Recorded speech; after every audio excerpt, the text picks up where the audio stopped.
सो good morning everybody, myself Acharya Vishwendra. कुछ question आपसे discuss करूंगा। तो पहला क्वेश्चन आपको दिया हुआ है, find direction of induced current. तो यहाँ पे एक कोइल आपको दिया हुआ है और ये कोइल इस मैग्नेटिक फील्ड में इनवर्ड मूव कर रही है।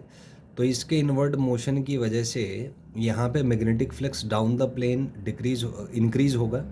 तो लेंजेस लॉ के अकॉर्डिंग जो इंड्यूस्ड करंट है वो magnetic flux down the plane को घटाने की कोशिश करेगा, इसलिए जो करंट है वो एंटी क्लॉकवाइज इंड्यूस होगा, जिससे induce magnetic field down the plane हो, अप दी प्लेन हो, और जिससे down the plane magnetic flux को रोका जा सके। तो इसमें करंट एंटी क्लॉकवाइज होगा।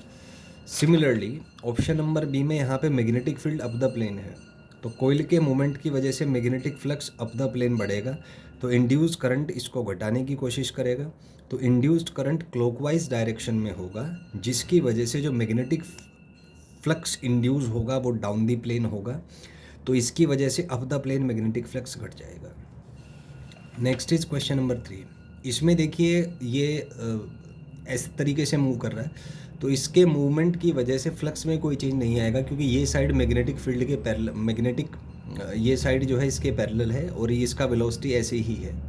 तो वेलोसिटी ऐसे होने की वजह से इसका इतना पार्ट ही मैग्नेटिक फील्ड के अंदर रहेगा, तो इस पूरे लूप में मैग्नेटिक फ्लक्स में चेंज नहीं आएगा। तो यहाँ पे इंड्यूस ईएमएफ आपका 0 हो जाएगा। सिमिलरली अगर यहाँ पे magnetic field up the plane होता तो इस डायरेक्शन में मूवमेंट की वजह से इसकी साइड जो मैग्नेटिक फील्ड के अंदर है उसमें कोई चेंज नहीं है, तो इस वजह से फ्लक्स में चेंज 0 है, तो इंड्यूस ईएमएफ भी 0 आ जाएगा। सिमिलरली यहाँ पे ये जो वायर है ये बिटवीन द मैग्नेटिक फील्ड है, तो इसके मूवमेंट की वजह से कोई भी चेंज मैग्नेटिक फ्लक्स में नहीं आएगा, तो इंड्यूस ईएमएफ 0 हो जाएगा। सिमिलरली अगर यहाँ पे हम देखें तो ये ट्रायंगुलर शेप है, ये अंदर जा रहा है, तो अंदर जाने की वजह से magnetic flux up the plane बढ़ेगा, इंड्यूस करंट उसको घटाने की कोशिश करेगा, तो इंड्यूस करंट क्लॉकवाइज होगा। सिमिलरली अगर यहाँ पे फील्ड को हम डाउन दी प्लेन कर दें तो इसकी वजह से ये जब अंदर जाएगा तो उसकी वजह से magnetic flux down the plane बढ़ेगा, इंड्यूस करंट उसको घटाने की कोशिश करेगा, तो इंड्यूस करंट जो है वो एंटी क्लॉकवाइज होगा।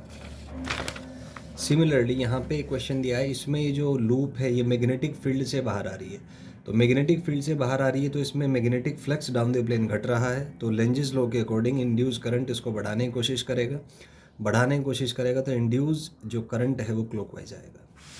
यहाँ पे ये magnetic field down the plane है और ये अंदर एंटर कर रही है, मतलब इसकी वजह से magnetic field up the plane बढ़ रहा है, तो इंड्यूस करंट इसको घटाने की कोशिश करेगा, तो इसकी वजह से जो मैग्नेटिक फील्ड है इंड्यूस जो करंट है वो क्लॉकवाइज आएगा। सिमिलरली यहाँ पे एक वायर आपको दिया हुआ है, अब ये वायर बिटवीन द फील्ड है, तो इसमें कोई चेंज हो नहीं रहा फ्लक्स में, तो इसलिए इसमें इंड्यूस्ड ईएमएफ जो है वो 0 आ जाएगा।